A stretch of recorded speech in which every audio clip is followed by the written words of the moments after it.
Hello and welcome to a very special quick episode on the Bearfoot Miniatures channel. Today we're going to be going over the recent leak of the Saturnine box, which appears to be the Istvan 5 rumour confirmed, with the additional rumour of Saturnine coming right at it.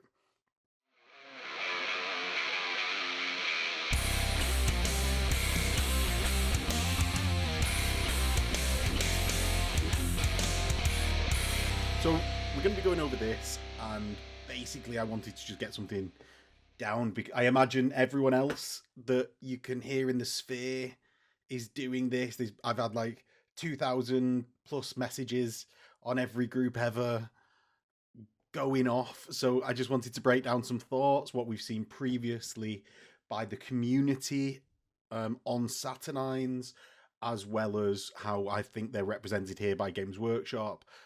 Thoughts on basically looking at what else is included in the box and just getting some general gushing down, because I think it's important right now. This is massive for the Heresy. Biggest release that we've seen all year. Move over, Cathay, for the old world. Saturnines are here. Death eggs. So the first thing to say is strong image to start with, but the main meat of this is on the back of the box. So let's get a quick view of the back of the box. What we've got here is the new Dreadnought, obviously. So that shin pad on the Horus Heresy page that came up previously. We've got the confirmation of this knee pad sketch on the Horus Heresy page. So that one corresponds to the knee pad sketch.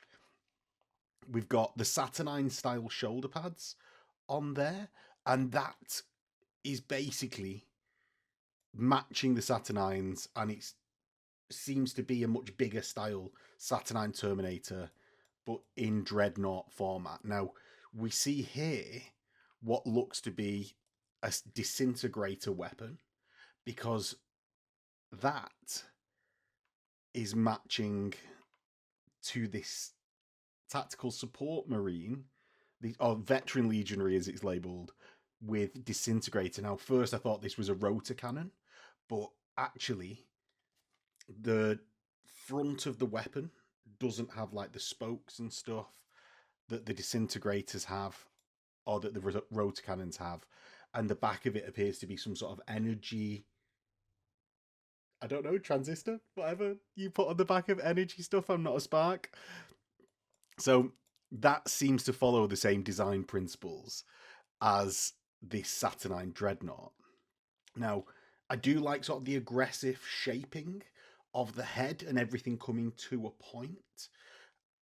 It's something that obviously the Leviathan has these big flat plates that gives it the humanoid weight to it.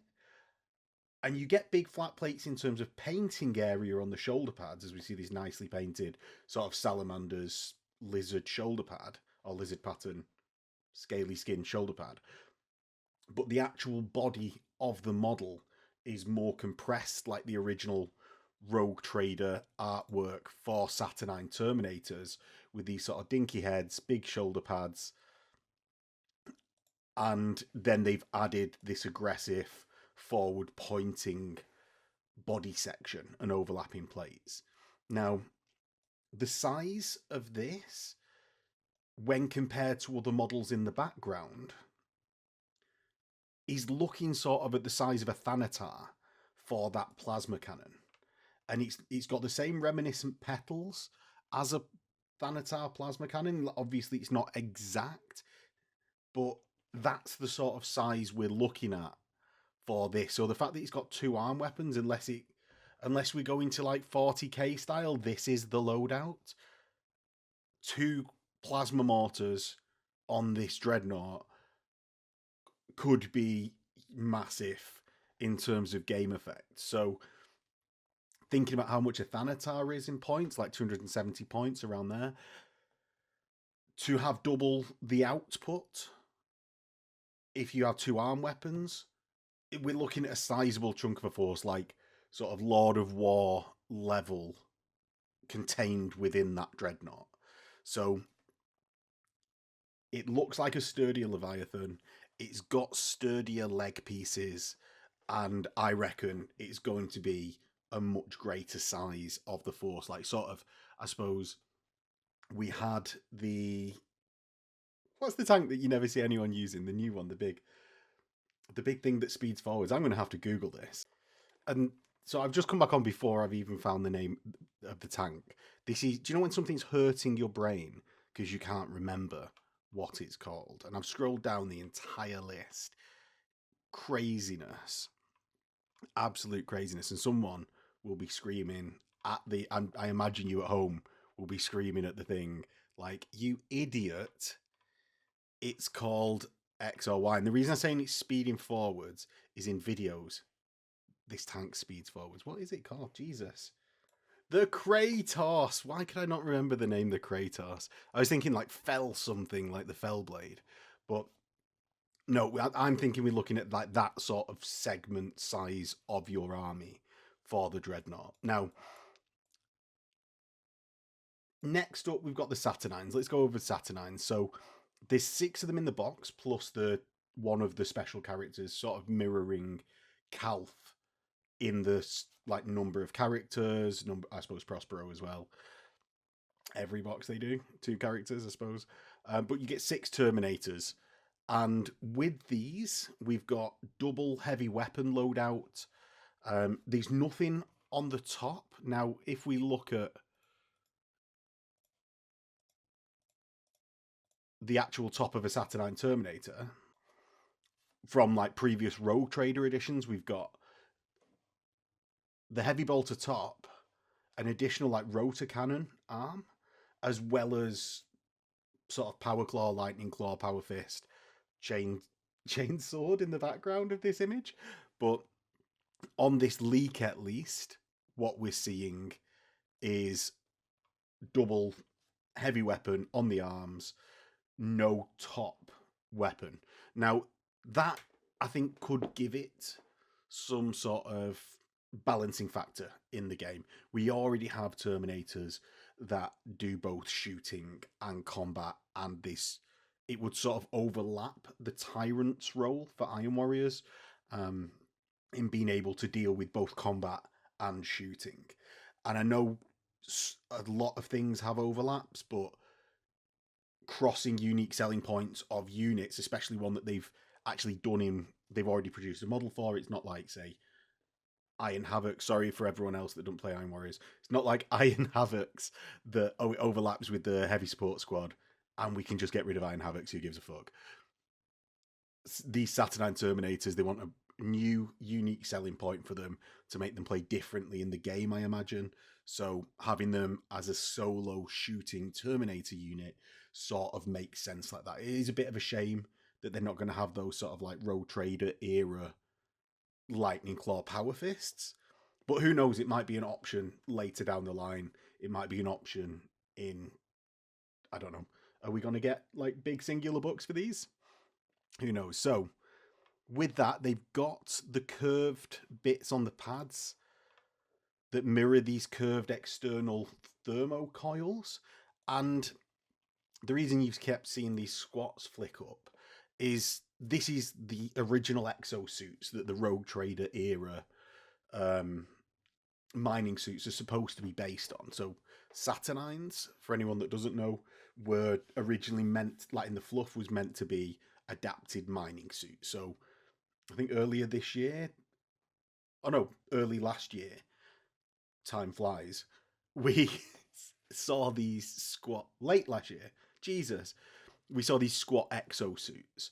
Now, these are the design inspiration, I imagine, and obviously were, for how they then have tackled the Saturnine Terminators in the box. And I've got to say, I actually really like them. I've seen a few people like hating these Terminators, but we're all like sort of going to complain at things.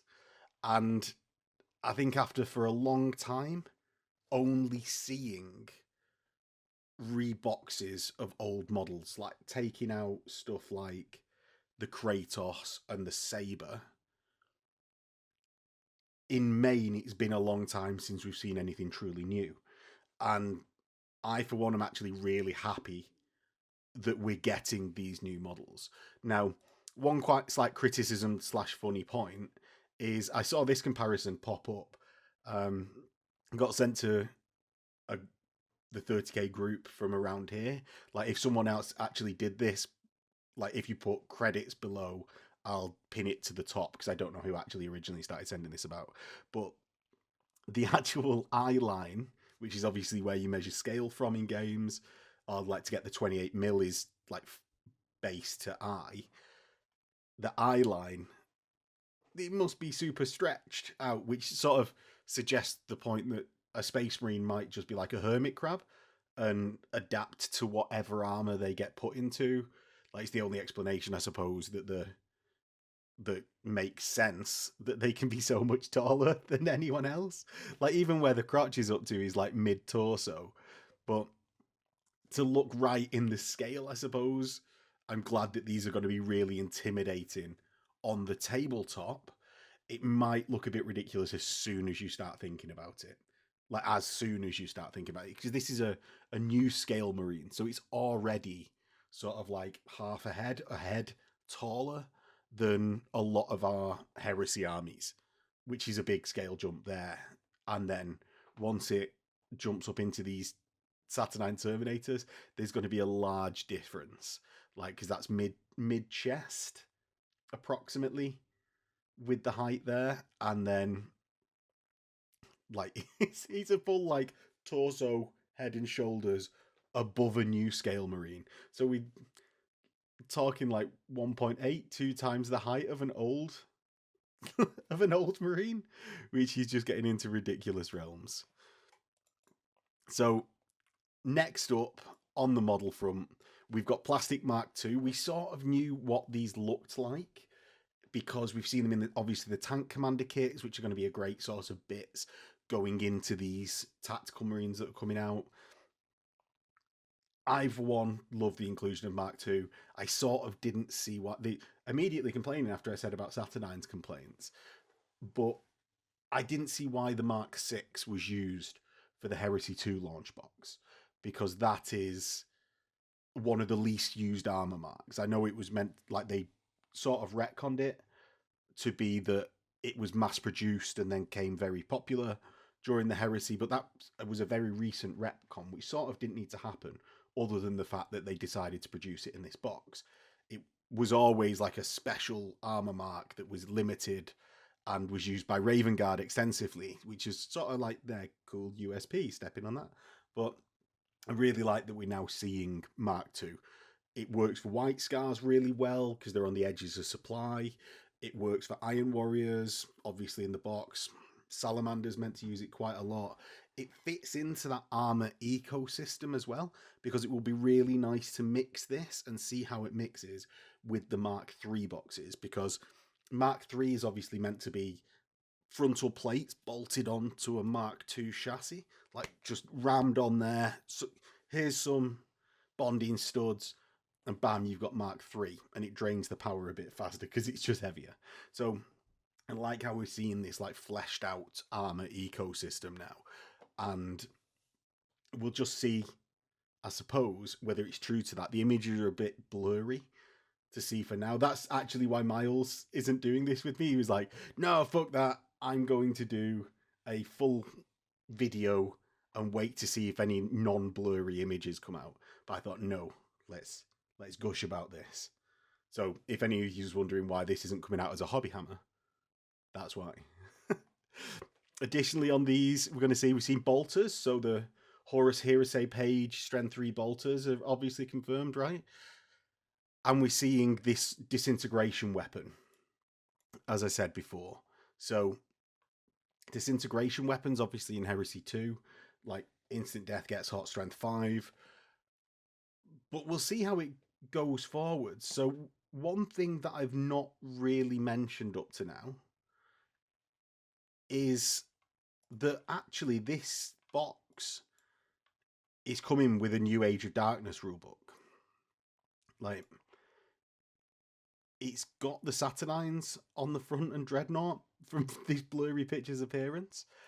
But what we're seeing in this picture as well, other than the hordes of blurry D18s, is a load of tokens. Now, that was a big one for me. Like, I don't mean these templates at the bottom here, actual tokens, because that sort of suggests that there could be a lot more effects coming into the game if we go to, like, since I'm assuming this is going Heresy 3, right? Tokens suggest a lot more effects, lasting effects are coming into the game. Like, currently we've got like pinning. I suppose you could lay them out for fear in a bubble at the moment so that you just never forgot, but we all just seem to prefer to just forget instead. Now, there's two sides to this of more tokens coming in. Complete wild speculation side. Oh my god, like they could do something absolutely fantastic, like going to an orders system like bolt action, where you take pin markers for every time you get shot at and you need to pass an orders test to do an order. Like, obviously that I do not think that is going to happen, but it could be something like that. What I think is more likely is we're going to see more effects like pinning in the game, and you put like your token next to the pin. What, like maybe flamers have like a burning token, like Necromunda, you have burning tokens. Maybe disintegration weapons, or say like rad weapons, you put a rad token, that's your -1 toughness. That, I think, is the most likely thing to be coming out of those tokens. It has potential for giving weapons value beyond just strength and AP and number of shots, which I think is actually really important for a game that they sort of want to have lots of weapons in there, or like the games designers do, Games Workshop does, wants us to have lots of weapons. I don't know how much I care about having loads of weapons in there. The more effects, I think, is a good facilitator of that, and it's good for looking at options and sort of as allowing us to express creativity, right? But more effects of weapons means more stuff to remember. Is that a great thing? Maybe. I'm on the fence about that. If it gives flamers a place, I'll eat my words. I'm all for it, because flamers have needed a boost since 2nd edition, 3rd edition. They've needed it from there, and they've just never got them right. So that's one thing. That's the first thing about tokens. The second thing about tokens is I fucking hate tokens. Like, not in terms of the effect. I'm not talking about anything like that. One thing I actually don't like much, and it might just be that I film games and spend a lot of time thinking about the visual representation of the game, but actually I think about it when I go down the club and play, of how that's going to look. And anyone that's spent a lot of time making terrain, and I know a lot of us in the community, even if you think my painting's crap, I promise you I tried. Now, anyone of you that has spent time making fabulous models, which is a lot of you out there, as soon as we put tokens down on the table, it sort of ruins it for me, because we're putting things that don't look great, that just looks like a punch bit of cardboard, next to our models. Now, I don't particularly like laser acrylic tokens for that either. There's some that say like we put smoke markers for when vehicles are wrecked. I think that's really good, like a cotton wool or plastic teddy bear stuffing next to a tank. I think that's really, really good. That is like transplanting the token into something else. So if we see that there's loads of tokens and we can start making like other visual representations of them, I'm actually pro that. I'm really happy about that. It's a lasting effect of a weapon. If we started putting, say, like craters wherever blast markers happened, I'm really pro that, because it enhances the cinematic feel of these games that we play. And I actually think that pushes everyone and pushes us all to think about the game more narratively, which I think is an overall positive for the game. Whereas I think actually like Cardboard Token pulls us more into sort of a gamified, and I know we are playing a game, but I think it pushes us into a more sort of arcadey feel to the game. And I think actually that results, depending on your outlook, if you want a hard tournament style of game, I think tokens are fine like that. But I think, or even an arcadey feeling game is fine like that. And I can be in that mindset, but I have other outlets for that. And I think Heresy, it for a lot of us, most of us, all of us, it starts with the books and imagining these stories.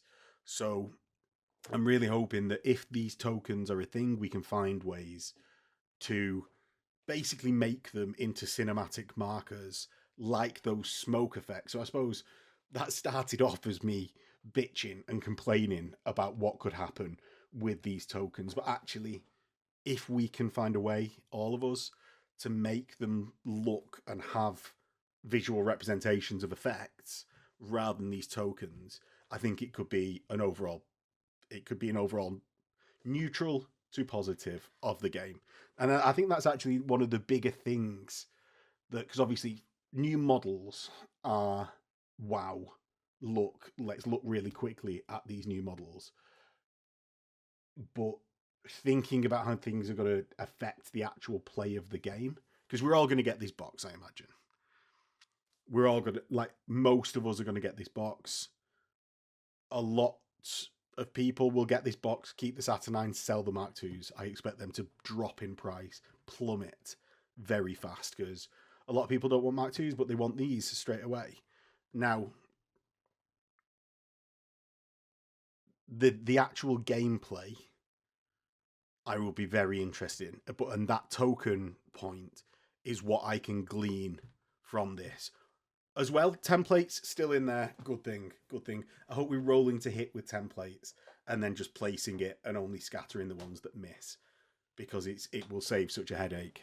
And I think they've nailed that in Necromunda, where that's essentially how you do it: is you roll to hit, and any that miss, scatter. Much better way.